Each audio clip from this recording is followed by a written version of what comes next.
Tunisia's Djerba airport. We've been told to wait here for our ride to Libya. An official car is meant to pick us up.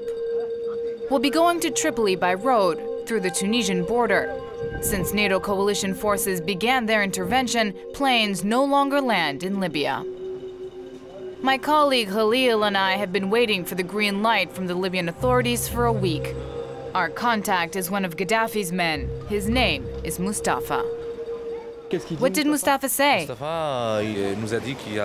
Mustafa said an official car will come pick us up here at the airport this afternoon to try and cross the border. To kill time, we grab a table in the airport cafe, where we randomly come across a French businessman who works with partners in Libya. We met him for the first time during our previous mission to Tripoli. Hi, how are you? Good, and you? What brings you here this time? The same old business as last time, French and Tunisian businesses. We're trying to figure out what the situation's like on the ground. Where will you be staying in Tripoli? At the Rixos, just like you. Like the journalists? Just like the journalists. We get the same treatment. The same treatment? Not exactly. He and his associate only had to wait 2 hours for their Libyan driver. We'll see you in Tripoli. In Tripoli or at the border. Stay safe.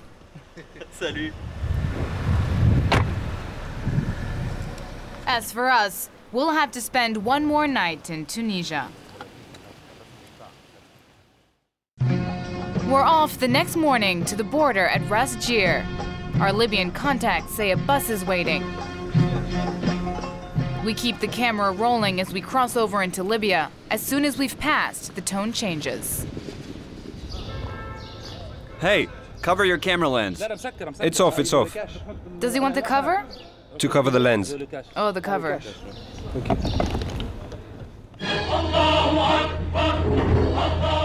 Welcome to Libya. The national anthem blares all the way in the bus provided by the government for visiting journalists.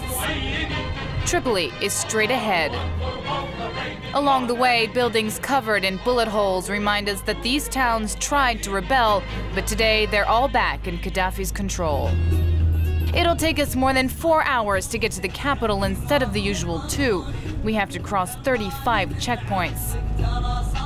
Tripoli is covered in darkness by the time we arrive. We're staying at the Rixos Hotel at the demand of the government to better ensure our safety, they say.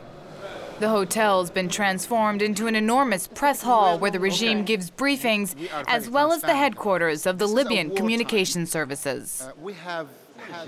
How can we make sure that she gets...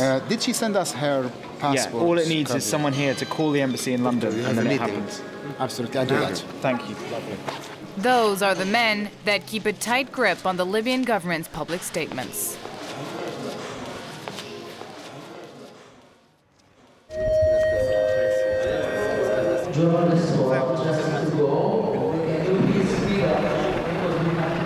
Once or twice a day, when that voice blares over the hotel's speakers, journalists know they've been summoned by the communication department to go to Tripoli. Going alone is not an option. Everyone must take the same bus. Your camera's on all the time. We just can't relax around you. You're going too? To see what it looks like. To our surprise, we've bumped into our, quote, businessman among the journalists. What are you up to? I'm on my way to see how the businesses are doing, the ones in the oil sector, see how the situation has changed, see how they're handling the oil business, and try some parallel diplomacy to find an alternative solution to the daily bombings. So you're more than a businessman? A little more. We won't learn anything more about his parallel activities, but there are a number of men like him in the Rixos Hotel. Do you know where we're going now? Yesterday, actually, it's today, 3 o'clock in the morning. Tripoli got bombed. 4 huge explosion. I heard it from my bed, and we just asked for going to Bab el-Azizia, but they did not allow us to go at that time. So now we finally can make it. Bab el-Azizia, Colonel Gaddafi's residential compound, a fortress in the heart of Tripoli. Once again, the target of last night's NATO attack. What is the reason that the Europeans are bombing Tripoli? Why? There's no logical reason for NATO to bomb Libya. There is no logical reason. No, excuse me. Don't shoot. No.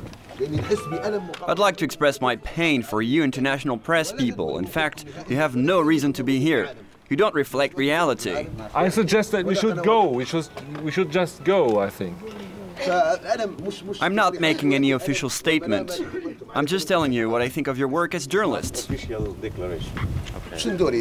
is the gentleman? Can we know who the gentleman is? Or, can we know who the gentleman is? Who are you? I'm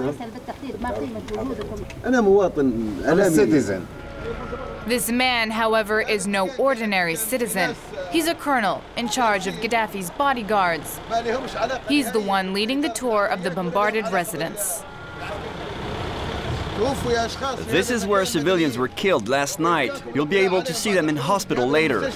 But first, camera crews from around the world must film the damage from the attacks, as well as grieving witnesses. If they were really protecting civilians, they will respect the civilian people, the real people who are sitting here, citizens who slept here. I'm one of them. Since NATO began its Operation March 19th, hundreds of Libyans have been living here to protect their leader.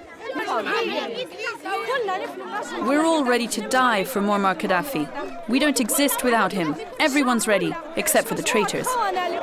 But it seems there are other reasons guiding them as well. Now you see the protesters there. Can you see? They stand there, they do not move because they forget. There's another bunker. The strategy is clear: to make as much noise as possible and keep journalists from addressing sensitive issues. Say the truth, say the truth. Shuhada, shuhada. من أجلك ليبيا. Shuhada, shuhada. من أجلك ليبيا. Our Libyan guides spare us nothing, not even the morgue, so that we capture the grief of those who've lost loved ones in the war. Why? Why? Where are the Arabs? Where are the Muslims? Where is humanity? Even as we leave the morgue, children are encouraged to sing the so-called brother leader's praises.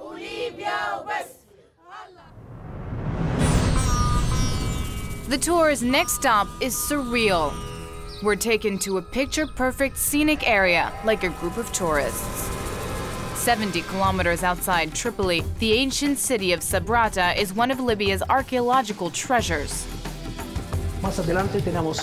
And here you have the famous sculpture of the Three Graces. There you can see the Judgment of Paris and two divinities. When we ask why we're being taken here, so far from the atrocities of war, the answer is ready-made.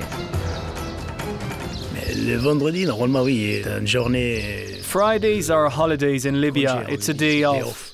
We wanted to take advantage of that and show another face of Libya, full of history, hospitality, with traces of other civilizations and cultures. Some journalists go along with it. Juan Pablo plays tourist. It's his last day in the country. Today for me it's an enjoying trip. I lost the faith for being a free journalist here, and I used my last time as a tourist. 2 days ago we were trying to shoot a story about the African migrants to Europe. We were researching. We go to the street with the camera in a bag so nobody see us.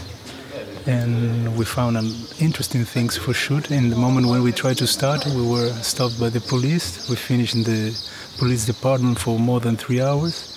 Somebody pick up us and go into the hotel again to wait for the next official travel. 2 days later, the reality of war catches up with us. 3 rockets have just struck the Interior Security Building as well as the Anti-Corruption Ministry.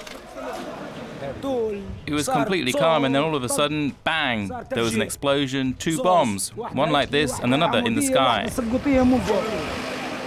In front of the camera, anti-Western rhetoric is as strong as ever. Is this right? They're hitting government buildings next to residential ones. Shame on them. Is that what NATO does? That's what it calls protecting civilians? Tell them they're a bunch of liars. 3 fire trucks arrive on the scene, but they have a hard time fighting the flames that destroy everything on their path. We're trying to put out the fire. These bombings aren't protecting civilians. I work to protect civilians. I'm a firefighter and can tell you, that's not how you protect civilians. The team will work till dawn to put out the blaze.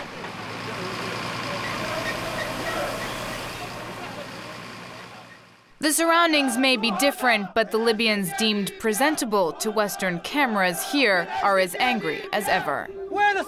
Where is the international press? Tell them the truth like you've seen it. Where are they? Officially, this is a funeral for a group of imams killed in Brega, in the eastern part of the country, in a NATO raid. Authorities say they were in a private home praying for peace. But for the coalition, it was the center of command. I swear, those planes flew over this innocent town, where there are doctors, engineers, imams. Those planes flew back and forth over our heads. At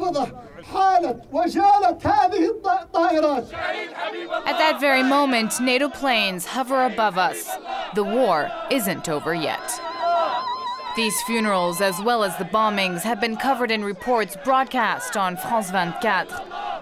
Our probing and the nuances we bring to our stories aren't always to the liking of Libyan authorities. They feel our channel hasn't covered events in a, quote, neutral way. As a result, the axe falls were no longer welcome on Libyan soil, according to the Investigation Committee, officially a non-governmental group. After 2 recent non-neutral reports, the Commission sees no point in allowing the crew to remain on Libyan soil. We decide to stay a step ahead and leave the country. On the way back, we continued to feel frustrated with the impression that we never got to work in an independent way.